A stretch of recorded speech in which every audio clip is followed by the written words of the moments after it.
The Pywanski administration chose to have the Virgin Islands stay outside the U.S. Customs Zone in exchange for duty-free exemptions for tourists returning to the mainland. This created a bonanza for liquor, tobacco, and gift shops in the Virgin Islands, St. Thomas in particular. Some say this benefits absentee investors and a small class of our population, but that it increases the cost of living for locals, with customs and postal services in particular severely impacted. Do we need a change? Please explain, Judge. Yes, we definitely need a change, and I will work hard with our new delegate to Congress to bring about that change. It's a very complicated issue. It involves customs, it involves the U.S. Post Office. But to have a partnership between a governor and a delegate is very critical. We need to have a unified front, as well as the other territories and the Commonwealth of Puerto Rico. I think all of us working together and pushing these issues before Congress are critical. But we have to understand that there must be that partnership. And I'm willing to work with the new delegate. I'm excited about it. As your new governor, I will work as hard as I can. And we need to be sure that this issue is tackled, and it's tackled so that we are not suffering. But there are other issues that were brought in because of 9/11, and we have a lot of difficulties dealing with us being considered outside the United States jurisdiction, us having to go through customs when we go to Puerto Rico, when we go to the States. That's why I say it's a very complicated issue, but we need an active delegate who's going to work with the governor to address this issue. And we need to be able to form an alliance with all the other territories and the Commonwealth of Puerto Rico, rather than just us going forward to Congress with that issue. And it impacts everyone. As the question said, it impacts the individuals, it impacts the businesses. Businesses have to order from the states, and we're considered by FedEx, we're considered by UPS, and all these carriers as being outside of the United States. When we place an order over the phone, we're considered foreign. But this has to be a partnership between the governor and the delegate. And I believe the new delegate will take that stand and go forward with it, understanding that it is critical for our people because we're paying too much money unnecessarily.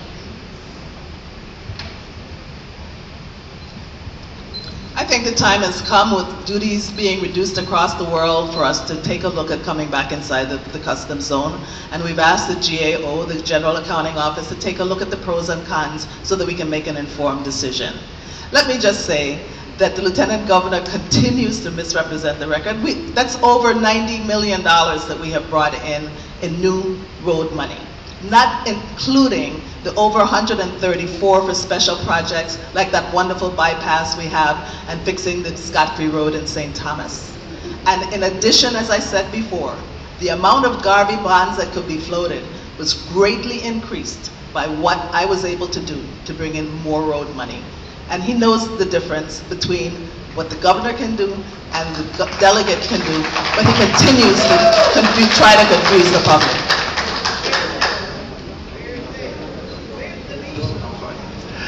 I'm not confusing anyone. You said that when you came into office, it was $12 million, and now it's 20. I simply did the math. That's all I did. You said it was 12, and now it's 20. I'm not confusing anyone. That's not what's happening here. The point that we're making is that no one could suggest, and you can add all the 20, you can add the 12 million each year, and what the 20 was, and then say today it's 90. But you, Madam Delegate, knows that $20 million a year cannot support Virgin Islands roads. You know that. I know that. And the least, we do many things that help the Virgin Islands by tying it to the definition of what the least populous state is so that we get a reasonable share of federal benefits. And we're saying that we've tied things to the population of Wisconsin And if we just did that on roads, we get $15 to $18 million more a year. So I'm not trying to confuse anyone. You can't put all the callaloo in one bowl and say, okay, everybody can eat. That's not the point. So that's not what we're talking about.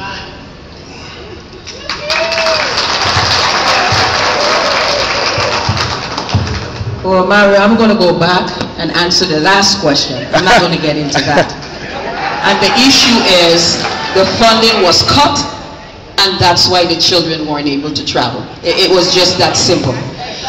What I want to say concerning this issue, though, we just might be in a very good place not being part of the customs zone. Let me tell you why. I don't know how many of you are familiar with the BRICS, but it's where Brazil, Russia, India, China, and South Africa has now joined together and forming one bank.